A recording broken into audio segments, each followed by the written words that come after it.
gotta keep the volume always on an even number. And I'm in the car, it's gotta be like 50. It can't be 49 or 51, gotta be 50. That's something I do. Other than that, I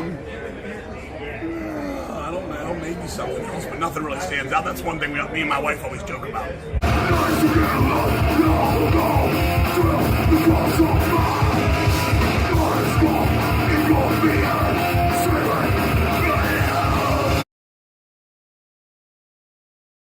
My mom used to take us to movies all the time. Now, the first movie I ever remember going with my mother was '76, was Burnt Offerings, which is a haunted house movie with Betty Davis, Karen Black, Oliver Reed.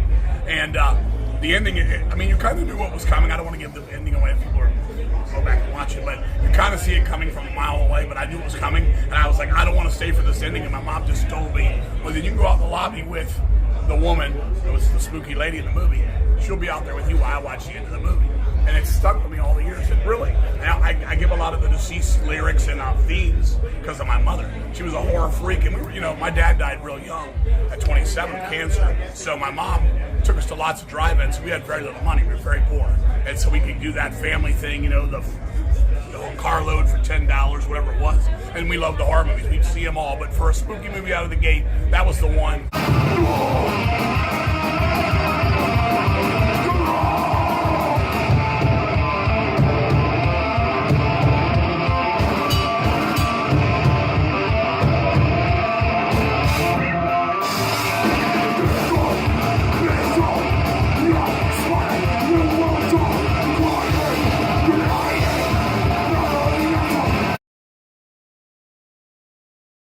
I mean, all the classics. As a kid, I was big into Richard Pryor.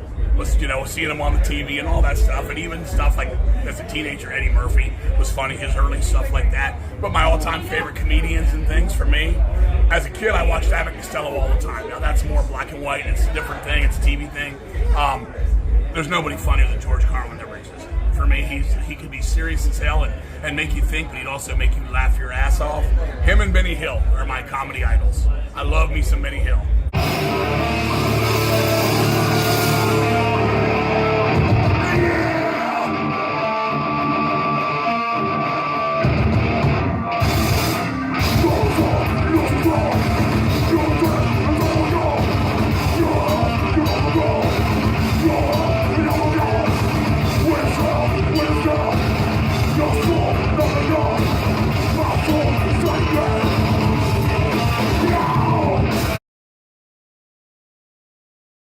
I'll tell you one thing that was pretty funny was, was it not last September, but 2 years back, we played in Pennsylvania, where I live these days, in Philadelphia. And we were playing, and all these people were just going nuts when we were playing. It was outside. And this girl just fucking happened to get up on somebody's shoulders and she was in a mini skirt, and she came at me, and her pussy just landed right here. And I was like, wow, first time I've been 69 and on stage,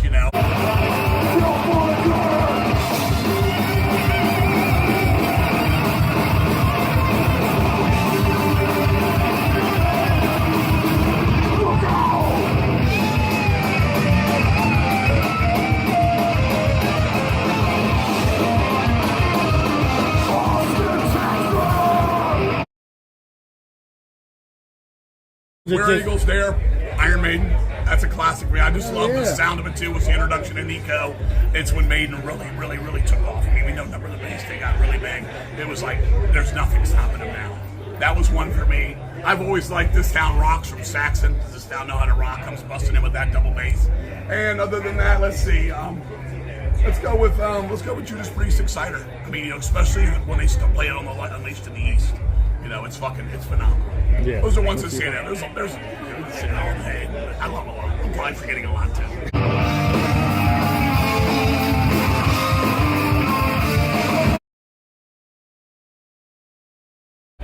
Not really. I mean, I just love the approach of a lot of guys. I mean, I'm not a big D. Snyder guy as a person. I think he's a fucking full of shit.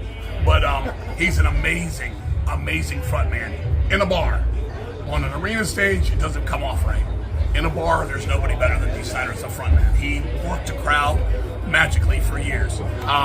In more of what we do kind of thing, I mean, we'll go to something thrash, like Bobby Blitz commands the stage, in a lot of ways. He's older now and stuff, but I've got a lot of respect for that man. This one, banter-wise, nothing really. I mean, nothing really just, I've seen so much stuff, nothing stands out as more important than anything. There's not one moment I can go to.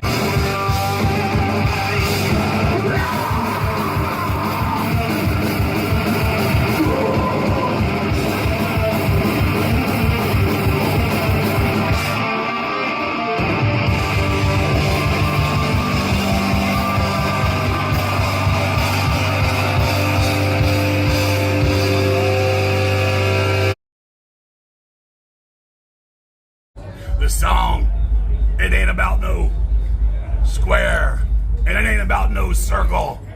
This one's called The Triangle.